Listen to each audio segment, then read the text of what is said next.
If you have chronic pain, that's nervous system dysregulation.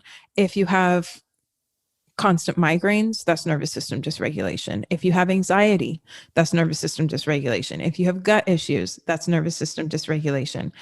If you binge eat, I would argue that's nervous system dysregulation. And so all of these are ways that our brain is protecting us, because at a very deep level, our nervous system, our body, and our subconscious mind understand that too much stress, too much dysregulation for too long is dangerous. It causes disease and mental health collapse. And so it will do things to shut you down, to make your world smaller, and to keep you safe.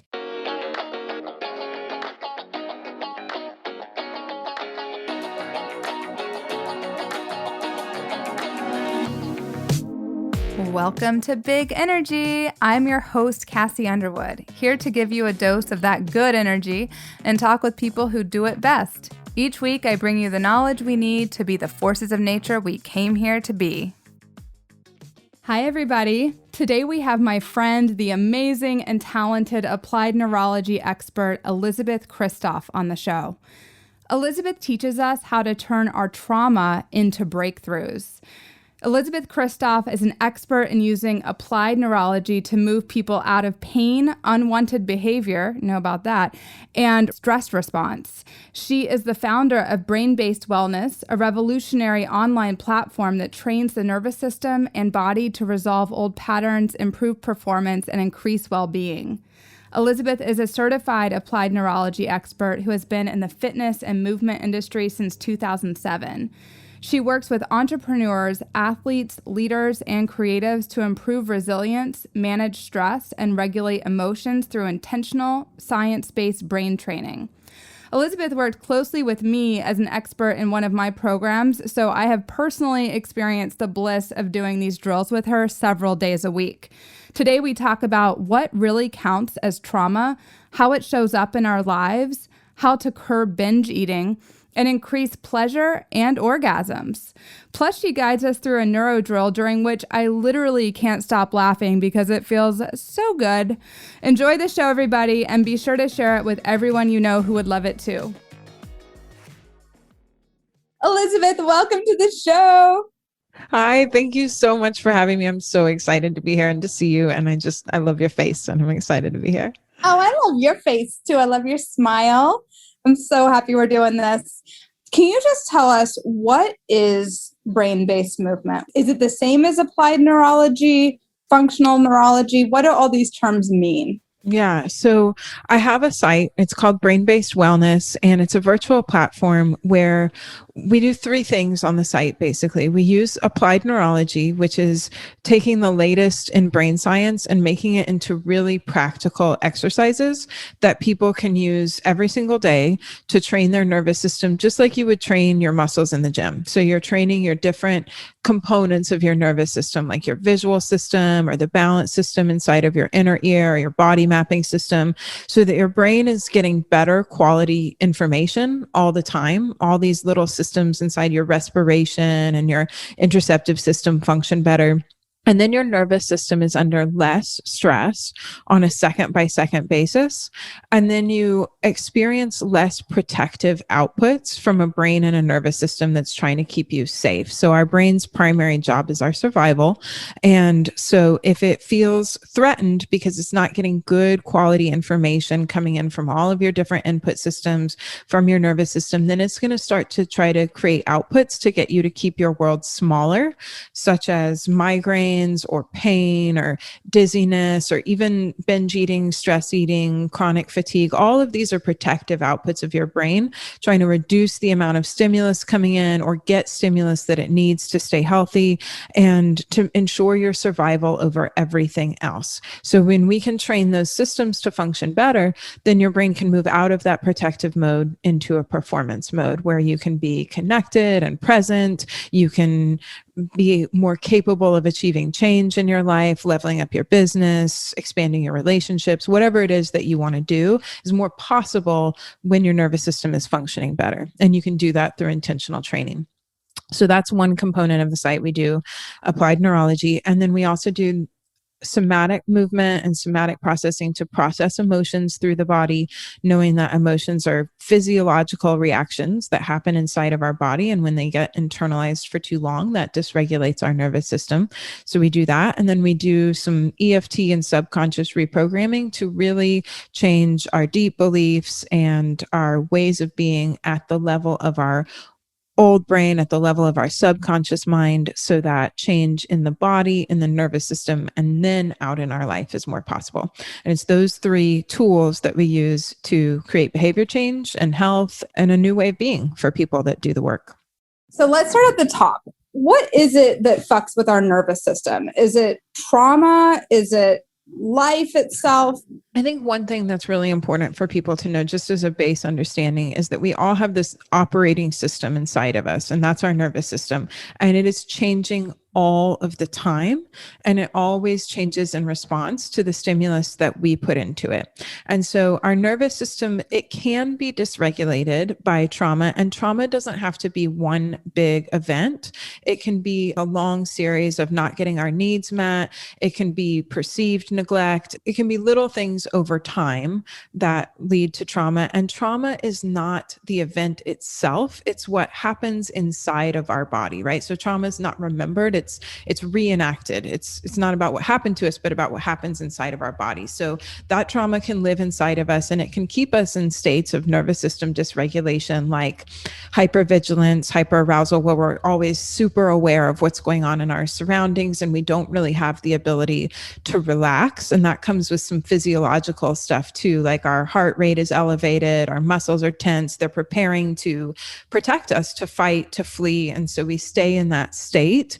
And when we stay in that state for too long, we can then also move into a state of hypoarousal or freeze, which is when the threat is too big or it's gone on for too long. And then we kind of shut down. We go into brain fog, dissociation, numbness, and all of that can come from trauma, but it can also come from just chronic stress in your life. I would argue that this past year and a half for a lot of people has caused nervous system dysregulation because there's so much change going on. And at a very basic level, change is threatening to our brain. Our brain's primary job, again, is our survival, not our prefrontal cortex, but our back brain. And it's always making the decision, safe or unsafe. And it makes that decision based on pattern recognition. And when there's a lot of change, it becomes hard to use pattern recognition to produce outputs to keep us alive. And so when things become less predictable and the world around us changes a lot, the baseline level of threat that our nervous system is under starts to really get elevated. And so just that can dysregulate the nervous system. Our old beliefs that we formed as very young children can lead us into codependent relationships that dysregulate us, into ways of being that constantly compromise our own health and dysregulate us. So there's a lot of different things that can dysregulate the nervous system, as well as just physical injuries or deficits in your nervous system, like a deficit in your visual system or your balance system in your inner ear.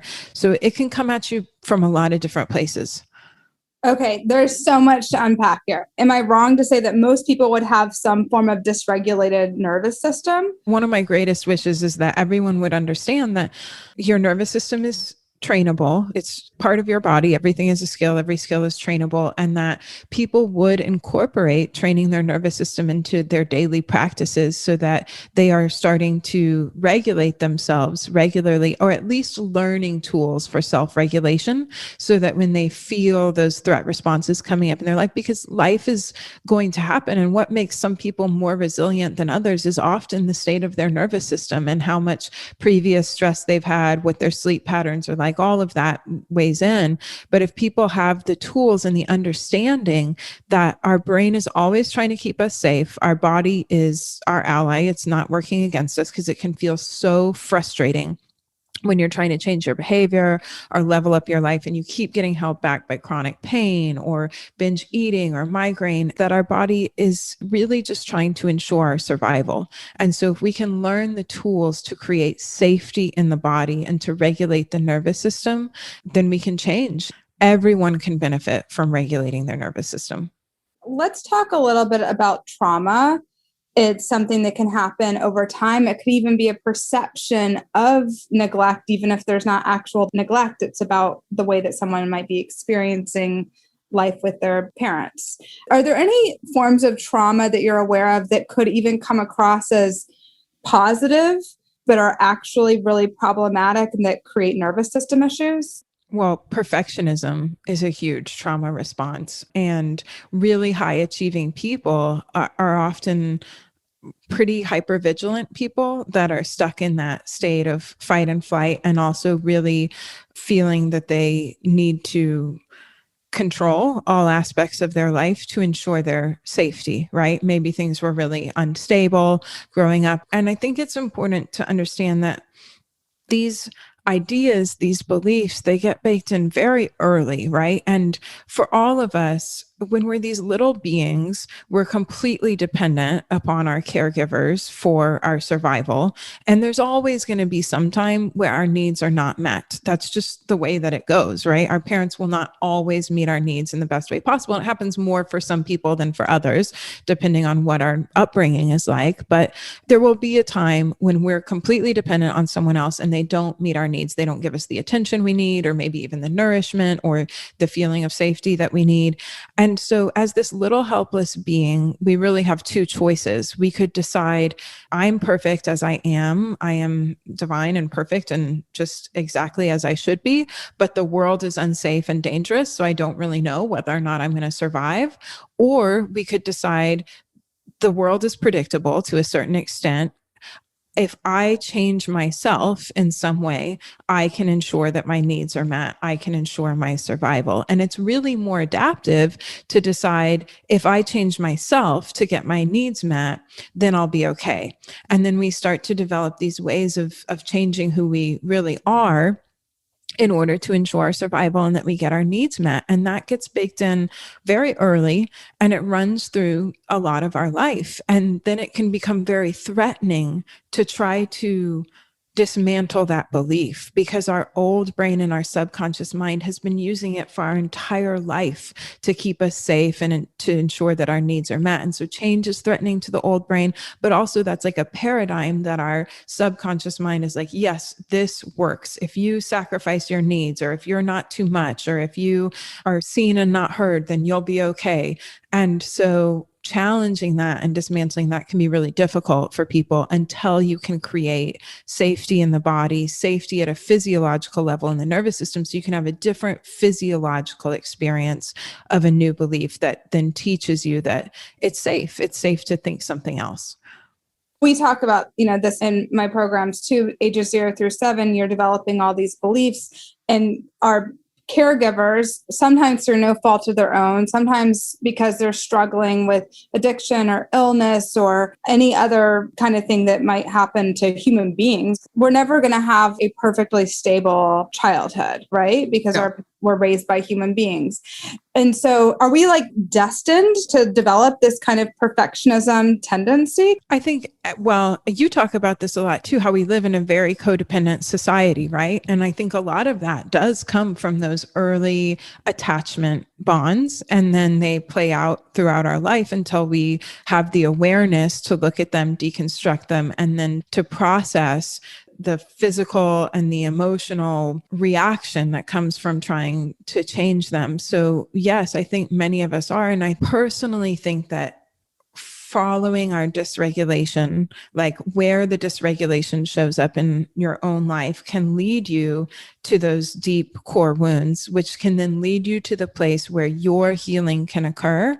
Peter Levine talks about this. He's kind of one of the fathers of somatics. He wrote a book called Waking the Tiger, and he talks about believing that trauma healed is a gift from the gods, right? Like when you're in trauma, it's hell on earth, but when you heal your trauma, it's a gift from the gods, and that trauma can really be our portal to a spiritual awakening if we follow that path down, that can lead us to an awakening that not only heals the wound and allows us to be more self-expressed or more free, but also expands our consciousness and really is the way to which many of us are going to find that new level of awakening.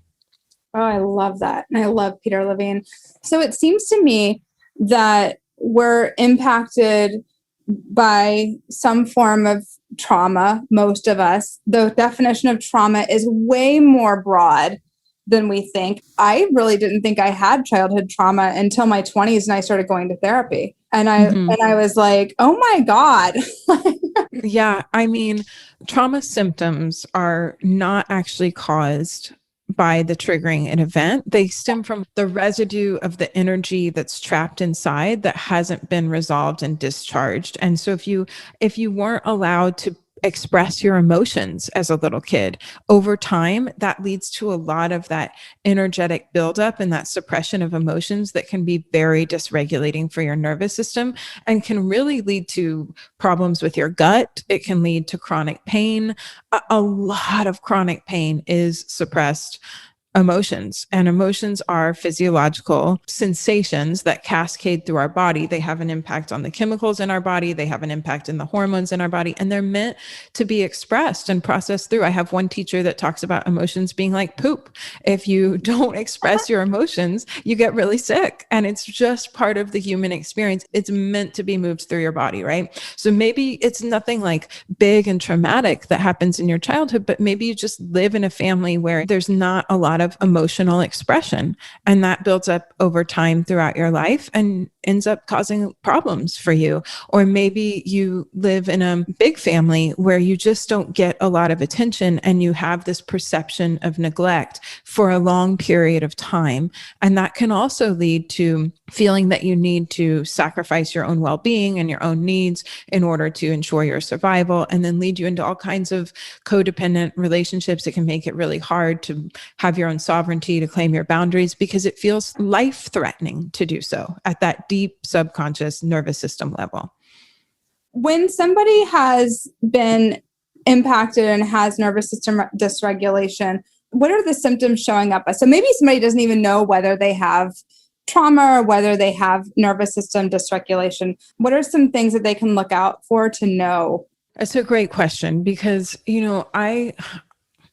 my whole life, I've been a mover and I've been in the mindful movement industry. And I had 2 Pilates studios here in Austin for 12 years and was all about connecting people to their bodies. And that entire time was living my life in a highly dysregulated state and had no idea. I was just deep in my workaholism. So I would say if you find yourself stuck in cycles of exertion and exhaustion and that workaholic burnout crash cycle where you just push and push and push, and then you crash with either a migraine or exhausted and you have to spend 2 days in bed and then you get up and do it all over again, that is a definite sign of dysregulation. And that's pretty much how I was living my life for like 12 years, emotionally numb, working myself into the ground, binge eating when I would have those crashes, and then resting, recovering, maybe after getting a migraine, and then do it all over again.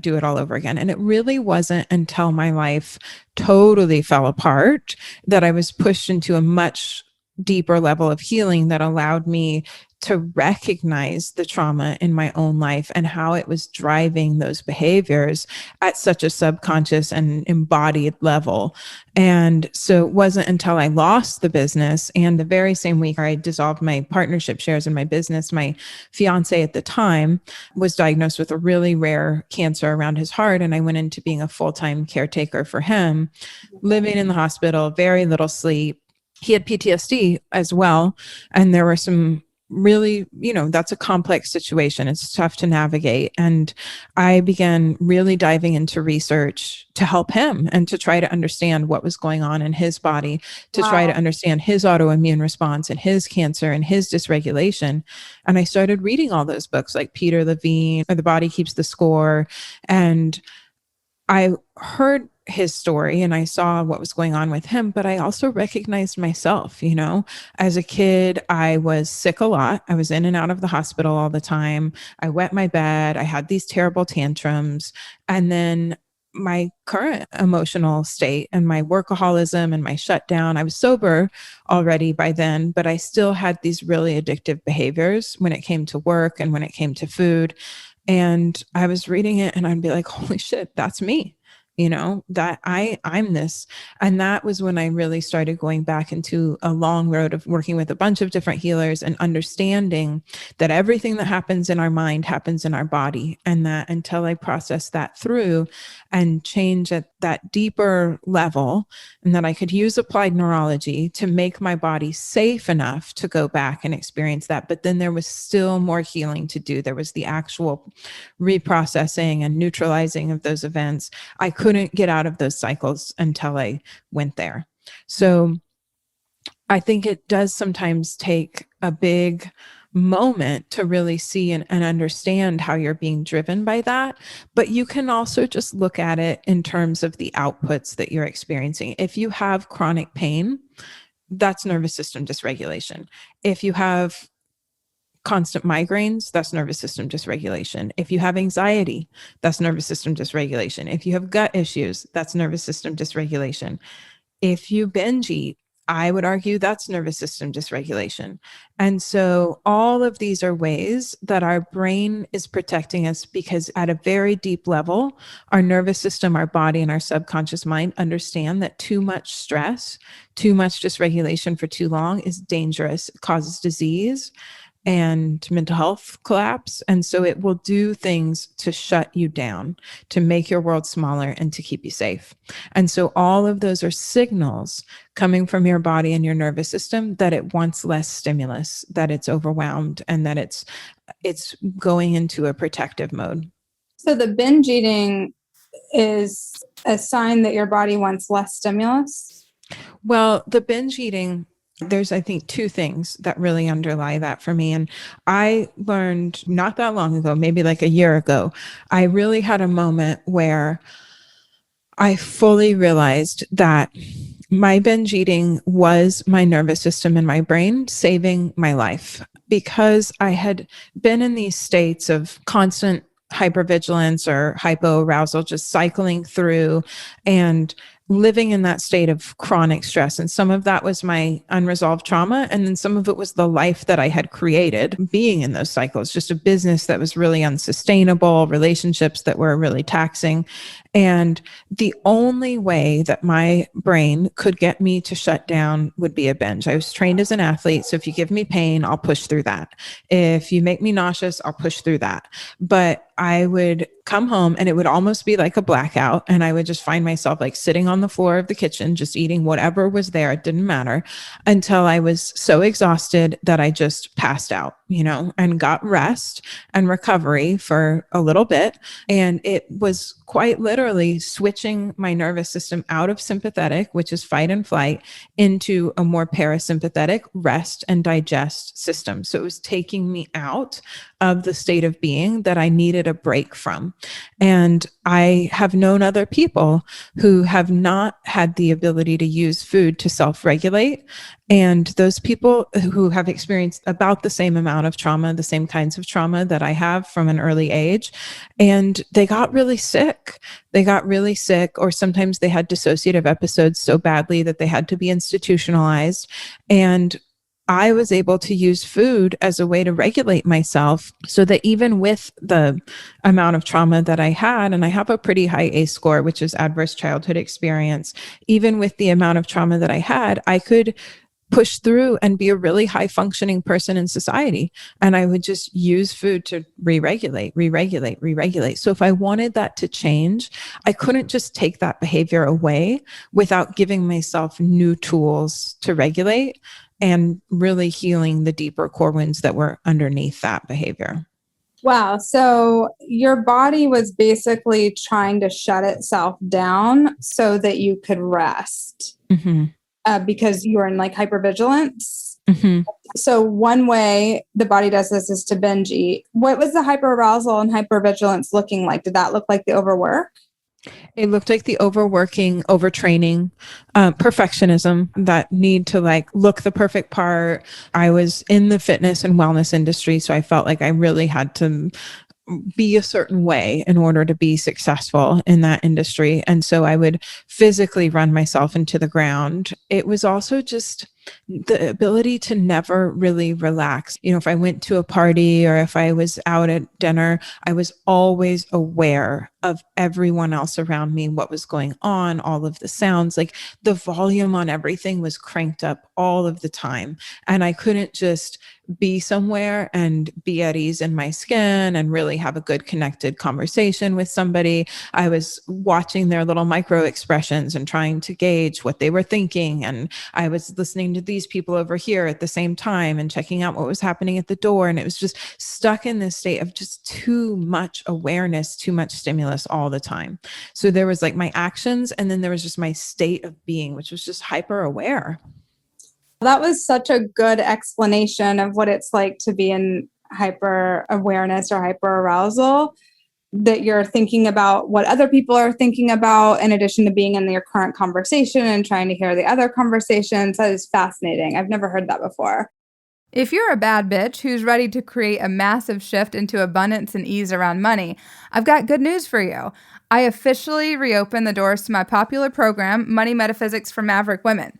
It's a 6-month group program where you receive direct guidance from me, live calls, instant access to my 13-module course, Big Money Energy, plus a 2-day in-person retreat and tons of other live support and content. Learn more about the program at kassiunderwood.com/MMMW.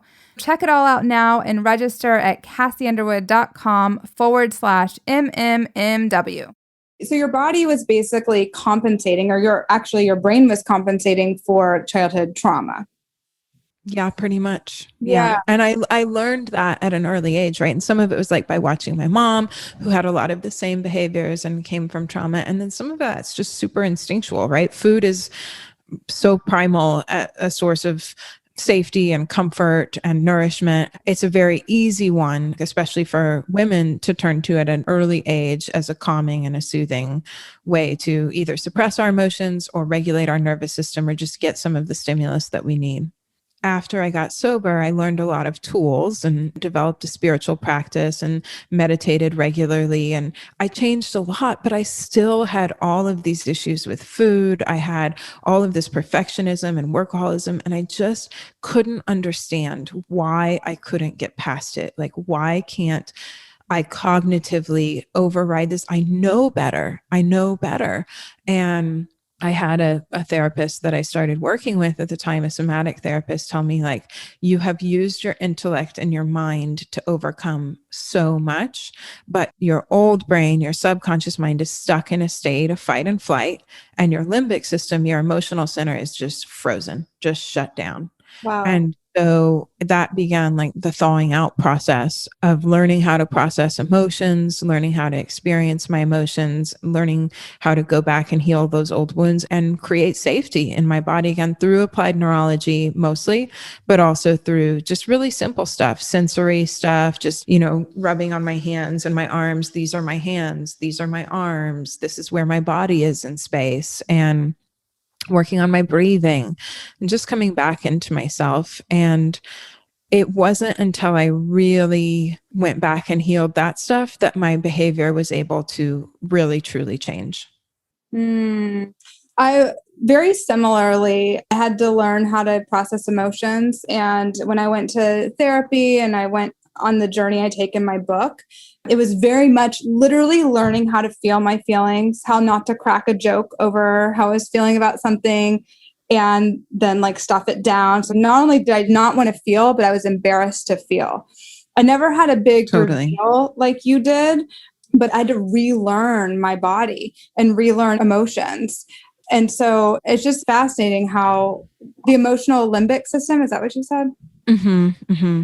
Yeah, the limbic system is where a lot of our emotions are, although they really occur through our whole body, right? Like our heart produces oxytocin and we experience adrenaline and cortisol for fear. And there's a lot of hormones and emotions. So they're very physical things.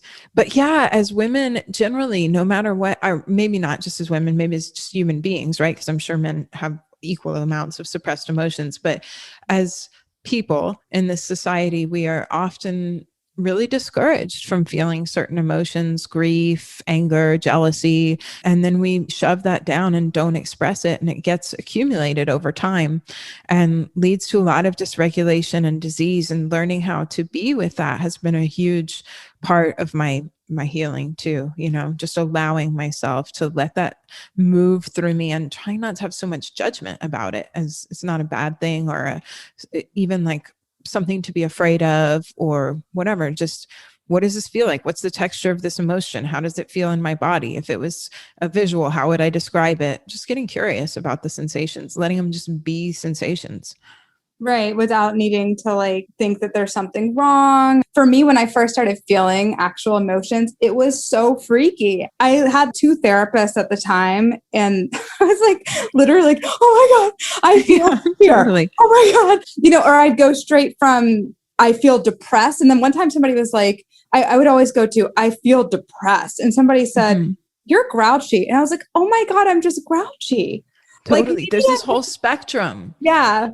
Yeah. I was so paralyzed by emotions. I suppressed them so much that when I first started trying to express them, I have celiac, I have autoimmune disease, which I know is directly related to this topic of emotional suppression and Right. childhood trauma. And as I started to allow myself to experience my emotions, I would literally get autoimmune response. I would break out in a rash all over my body. I would get a fever. I would get eczema like underneath my armpits and down my rib cage just from being like, I'm going to express anger for 2 minutes. And then my body would be like, no, and have this crazy reaction. So I had to do it in like tiny little bite-sized chunks. I'd be like 30 seconds of screaming into a pillow or like 30 seconds of punching the pillow and build up from there because my body just wasn't having more. It was too scared. Totally. So what's the first step for somebody? The first step is safety. Yeah. The first step is always creating safety in the body and just coming back to the body. For a lot of people, it doesn't even feel safe to be in their body. If you've dissociated a lot of your life to protect yourself from these experiences, and I tell you to drop into your body and feel what it feels like in your stomach, that can be like really threatening. I start people out with very small amounts of that. And then I use applied neurology to help regulate the nervous system around doing that. So maybe we would just focus on some really simple drills, like you can focus on your respiration, breathing in through your nose, purse your lips like you're breathing out through a straw, and make your exhalation twice as long as your inhalation. And there have been fMRIs that show as few as 6 of those straw breaths will help move you out of a sympathetic fight and flight response into more of a parasympathetic way of being. So you could just pause, take 6 straw breaths, and then maybe give yourself a little bit of sensory stimulus on your hands and your feet just to help give your brain a clearer picture of where your body is in space, make it feel a little bit safer.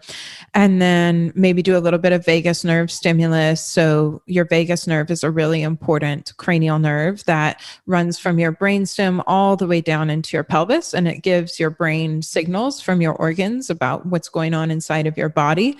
And it's also a key player in your autonomic system, like your heart rate and your digestion and all the things that happen without your conscious awareness. And so the health of that vagus nerve is really important, and giving it some stimulus can be quickly beneficial. And one of the best ways to do that quickly and easily is to move your tongue. Our vagus nerve innervates the back of our tongue. So you can just circle your tongue over your teeth, maybe 4 or 5 times in each direction. Yeah, perfect. Just like that. Follow it with a couple straw breaths, and then try dropping into your body for just 30 seconds and just try to cultivate that mindset of curiosity. How does it feel in the bottom of my belly? How does it feel in the center of my chest? How does it feel in my throat? Try to do it without judgment and just ask as many questions. If you have pain or discomfort, just asking it like, how do you want me to be with you right now? What are you here to teach me? Try to sit with your pain a little bit, but just a little bit at a time. And then refollow it with more drills that will help your nervous system re-regulate after, so that you don't experience the threat response that comes after that. So I love how gently you bring people into this work. And truly, when I've done this brain-based movement with you, I feel really fucking blissed out afterward. It's It Amazing. really works.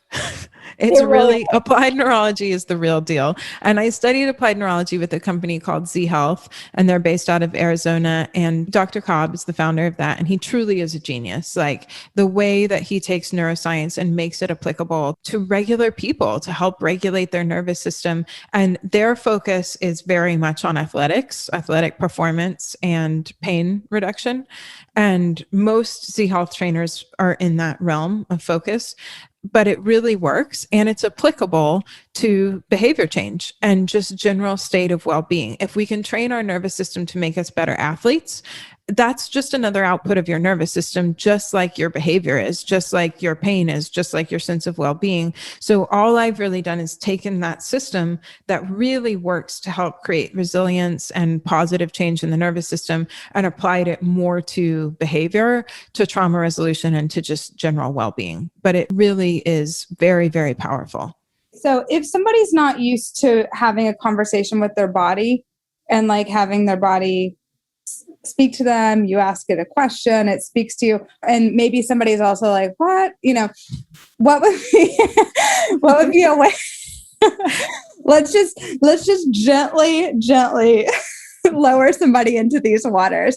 How would you have them do this? So what I would say is the best way to find your path is through your dysregulation. So what happens right before you binge eat? What happens right before you get a migraine? What happens right before you get that episode of chronic pain? And can you start to remind yourself to see if you can think back on like, right before I did this behavior, did I feel anything? Did anything feel strange for me? And I started to notice that I got pain in my left knee. I got tension in the right side of my neck and my jaw. And I got really heavy feeling, really fatigued. And then if I started to watch out for that, I would notice right before I had a really bad binge episode, I would get those signals in my body. But I had to kind of back my way up into feeling that. And in the beginning, I couldn't hear them before the behavior. I had to just have the behavior happen and then get curious about, okay, can I think back on anything I might have experienced before that? And know that, our nervous system speaks to us differently. And it's always just going to speak in the way that's most efficient for your body. So like if you have a site of old injury, it might very well present pain there because that's a more well-worn path. It might not have anything to do with your biomechanics, but it's just an easy place for your brain to send a signal that it's under threat because pain receptors there, threat receptors, nociceptors have been more activated there for longer periods of time. So it'll just go right to sending the signal there. So there was nothing wrong with my left knee. That was an easier place for my brain to send the signal. Really interesting. So first of all, the non-judgment that you had to bring to the experience of binge eating, where you just let yourself totally go through it without saying, stop, what are you doing? And just letting yourself go through it completely without judgment and getting curious and taking the long road perspective rather than trying to quick fix it because you're uncomfortable with your own behavior. I love that. Yeah. That's so important. Yeah. That's a game changer. In sending the signal to the knee initially is just trying to send you a signal that says, hey, there's a part of me that needs to be healed. That's essentially what it's telling you. That's right. So pain is an output of your nervous system. It's not an input. So what I mean by that is that our brain is taking in information all of the time. That can come from your eyes. It can come from the balance system in your inner ear. It can come from the mechanoreceptors in your joints that tell your brain where your body is in space. And it can also come from what's called nociceptors, which are like threat signals, stress signals. And yes, that can come from a biomechanical issue, but it could also come like if you touch a hot stove, or if you touch something sharp, those signals go off and all that information goes up to your brain. And it's not actually pain, it's just a threat signal. And then your brain integrates all of that information And then it makes a decision. Am I safe or am I not safe? And if you're not under a lot of stress, you might have a biomechanical issue, but your brain feels generally safe overall. So it's not going to send out that pain signal. But if you are under a lot of stress and then you have a little bit of tissue damage or structural damage in a joint or something like that, then your brain will say, hey, there's a problem with the visual system. There's maybe a deficit in the vestibular system. There's a ton of work stress. I don't feel safe in this relationship. I am exercising myself into the ground.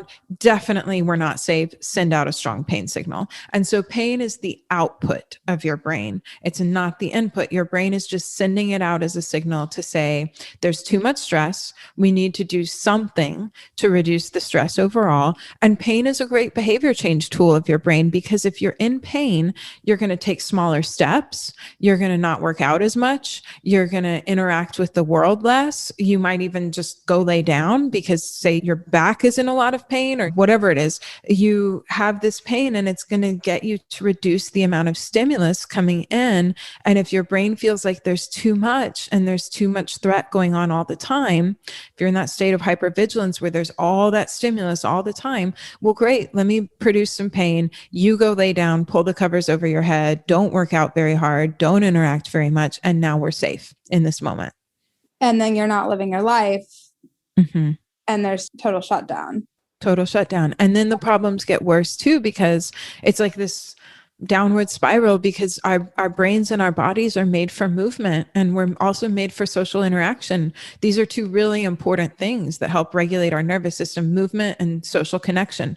Then we get shut down by these immediate needs of our brain to protect itself, because again, our old brain is not thinking ahead. It lives just in that moment. What's going to keep you safe right now? But that starts to reduce our interaction with the world. It starts to reduce our movement, and then our nervous system gets further dysregulated, and it can be a tough place to climb out of. So, like, if we look at the span of a life where there's some form of trauma, is it always trauma? You know, that's an interesting question. Is it trauma, or is it just like living a human experience, you know, a core wound of some sort, a limiting belief that gets baked in, whatever it is. Yeah. Some kind of, we have an experience. An experience. We have an experience. A human experience. We don't need to label it. Yeah. We have an experience. It dysregulates our nervous system at some point, maybe even ages 0 through 7 or early in life. And then from then on, we're living out of that context of having limited bandwidth, essentially. And as a result, we keep overexerting and then going back into shutdown mode. Yes. Yeah, absolutely. Yeah. Okay. And so the way out of this, if you're in this, is to have a practice every morning. Right. Yeah.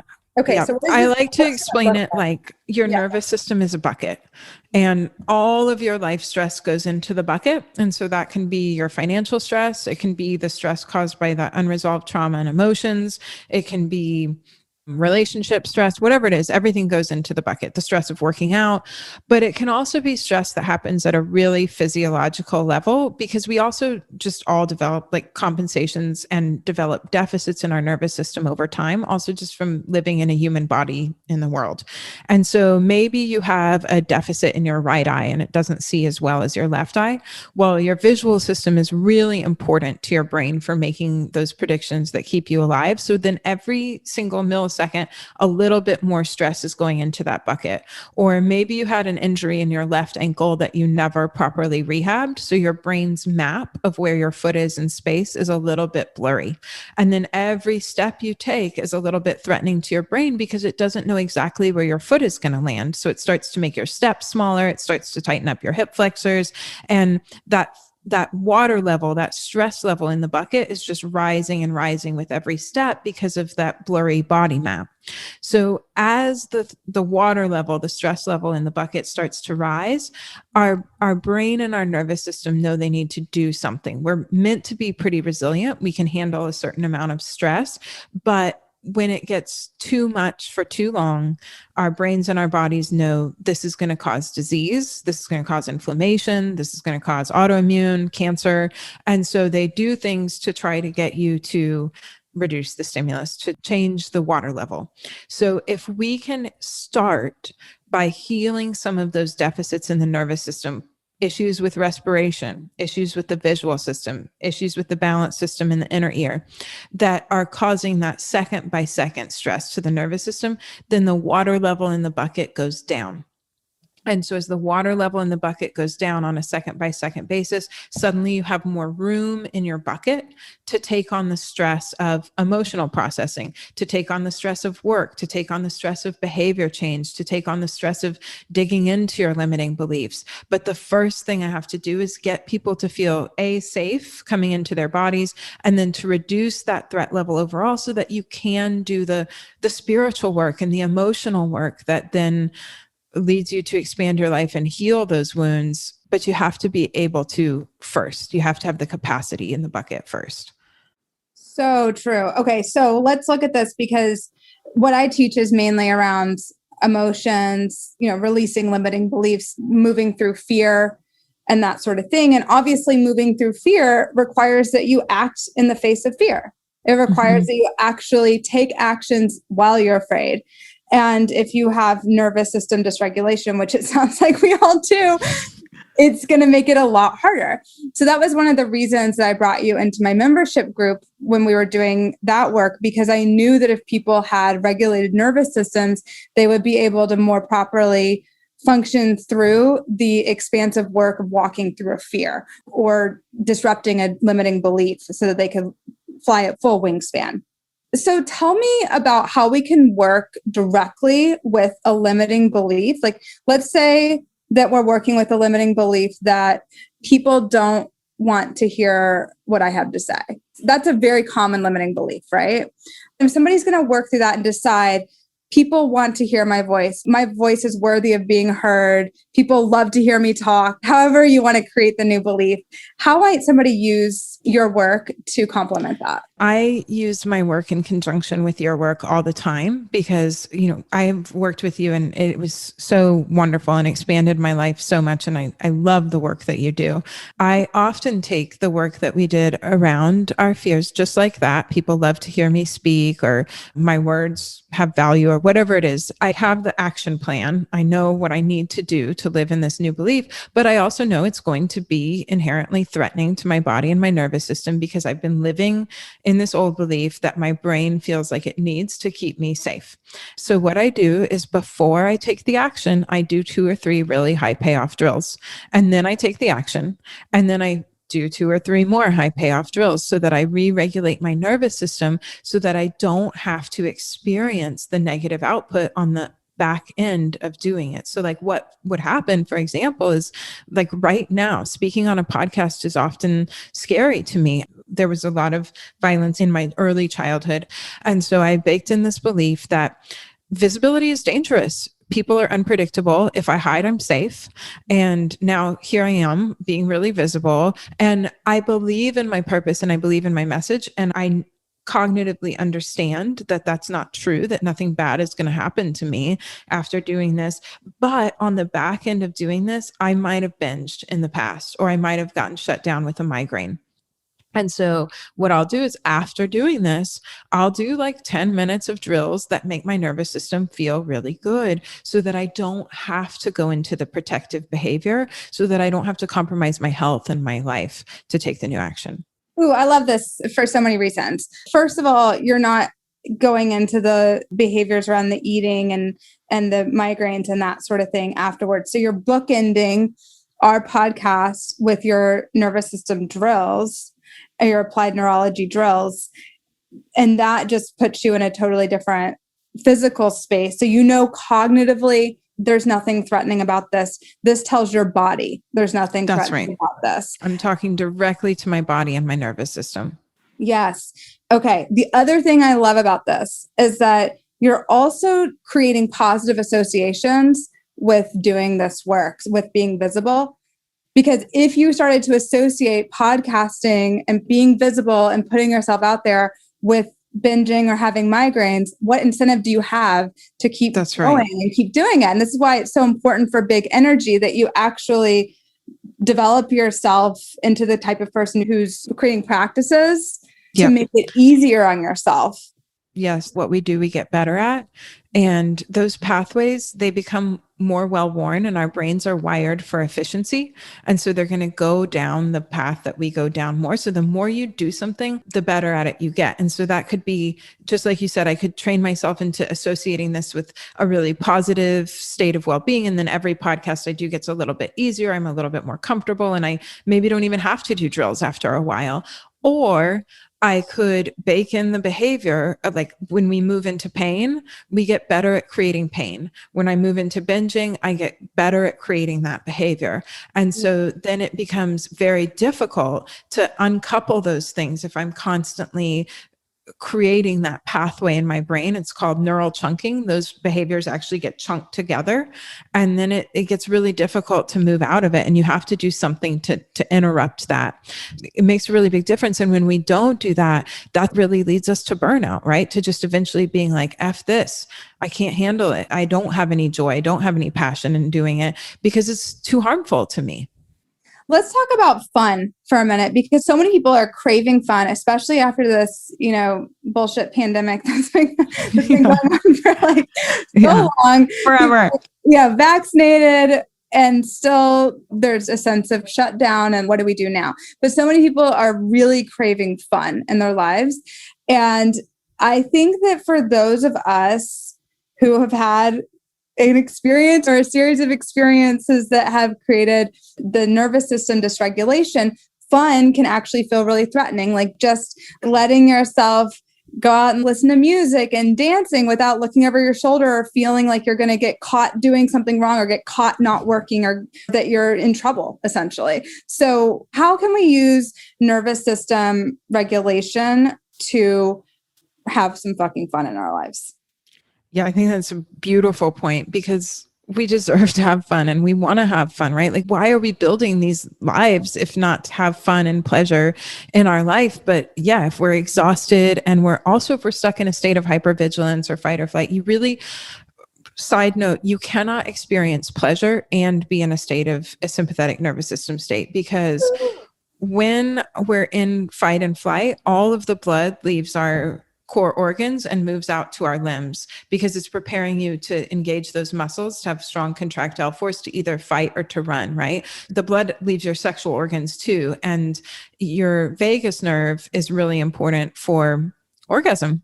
If you are in that sympathetic nervous system state all the time, you cannot experience pleasure. So re-regulating yourself, coming back into parasympathetic, makes it possible to experience pleasure and also to feel comfortable in your own skin, right? To start to relax into life a little bit more. And I would say too, just focusing again on some really high payoff drills, some breathing drills, healing some of the general bigger deficits in your nervous system where you have injuries that need to be rehabbed. And all of that will just reduce that stress level so that when you're going out, you're in a different state of being. One of the terms that they use in polyvagal therapy and practice is a ventral vagal state, which is when your vagus nerve is healthy enough for you to be connected, present, to like be able to read other people's facial expressions in a positive way and mirror it and laugh and engage. And so the state of your nervous system just really allows you to be different, to be able to connect, to be able to play and to have fun. So if you just practice regulating it, it'll bring you into that state so that it's possible.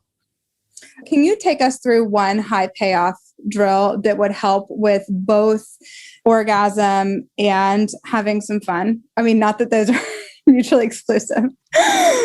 Absolutely.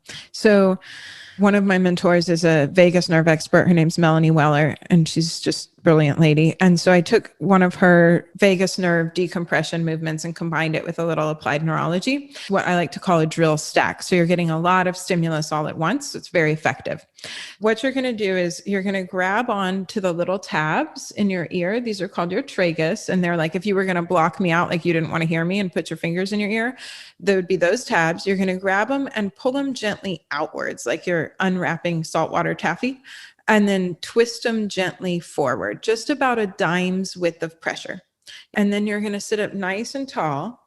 You're going to start to breathe in and out through your nose. And you're going to make your exhale twice as long as your inhale. And go ahead and close your eyes and imagine that you're breathing into your heart. So you're going to imagine breathing into the back of your heart. So you're pulling those ear tabs gently out and twisting forward. You're making your exhalations twice as long as your inhalations. And you're imagining breathing in and out through the back of your heart.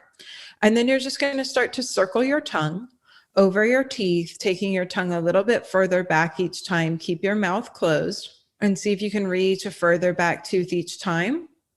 And as you're doing that, gently also draw your head backwards so that your ears are right over your shoulders, almost like you have a little double chin. Yeah, and just nice, tall head tucked gently back. And then just keep circling your tongue over your teeth, breathing in through your nose and out. Relax. And then just reassess and see how you feel. So you can just relax, but you could do that maybe 5 tongue circles in each direction. Tall spine, breathe in and out through the heart. So that gives a lot of it decompresses your vagus nerve up where the skull and the spine meet, and it gives a lot of vagal stimulus, and it's a little bit fun right there. You're having fun with it. Oh, I feel awesome. Woo. So you want to, when you do neuro drills, you want to always assess and reassess, and you can do that. Something simple is like turning your head side to side and seeing how far you see out of the corner of your eye, noticing what your neck tension is. So change at the level of the nervous system is instantaneous, lightning quick. So if you have more range of motion, if you feel more relaxed, if your heart rate slows down, or maybe you get a little bit more saliva in your mouth, that's a good sign. It means you're moving into rest and digest. So you can look for any one of those to be indications that the drill is positive for you. If you experience more tension, less range of motion, pain anywhere, then that means it was too much stimulus for you and it's just not your drill. And for the sake of today, we'll just say it's just not your drill. But that is a generally pretty positive drill for a lot of my clients. And again, it's going to give the vagus nerve a lot of stimulus and it's going to help to decompress it. And that is really such an important nerve for connection, for play, and for pleasure. No, I love that drill. I totally have more saliva in my mouth right now. That's great. That actually means that you're going to be able to go out and have more fun too. More saliva means more fun. For a variety of reasons. That's right. Oh, so good. Okay. So everybody, I hope that you enjoyed that drill. And Elisabeth, where can we find you for more of these orgasm-inducing, nervous system regulating drills and workarounds, also the binge eating and the burnout that you've been doing recently? The best place to find me is brainbased-wellness.com. And I have a free video series that'll teach you 5 really powerful neuro exercises that you can implement in as little as like 3 minutes a day to just really make your nervous system feel better. And it's free. You just sign up for it there. And that'll also get you onto the email list so you can learn about all the other programs that are available. Yes. And I just want to vouch for Elisabeth's emails. They're so good. I love your emails. I love your emails. Oh, you do? Oh, thank you. Yes. So literally whenever I get one in my inbox from you, it just feels real, you know? You know when you get like emails where they just feel like a bunch of bullshit? When they come from you, I'm like, this is some real shit right now. I'm going to open this up and thank you. It has to say, yeah. I try to educate. I mean, I use them to let people know about the programs that are there, but I also try to make sure I'm giving people some kind of quality content where you can learn something from it and hear something on a podcast or learn something about your nervous system or whatever, something helpful. They're high quality, and Elisabeth is an amazing writer too. So it's just good shit. You should join. Thank you so much for being here. Thank you for having me. I'm so grateful to you and your work, and you've just had such a huge impact on my life. So everyone should work with Kassi because she'll change your life.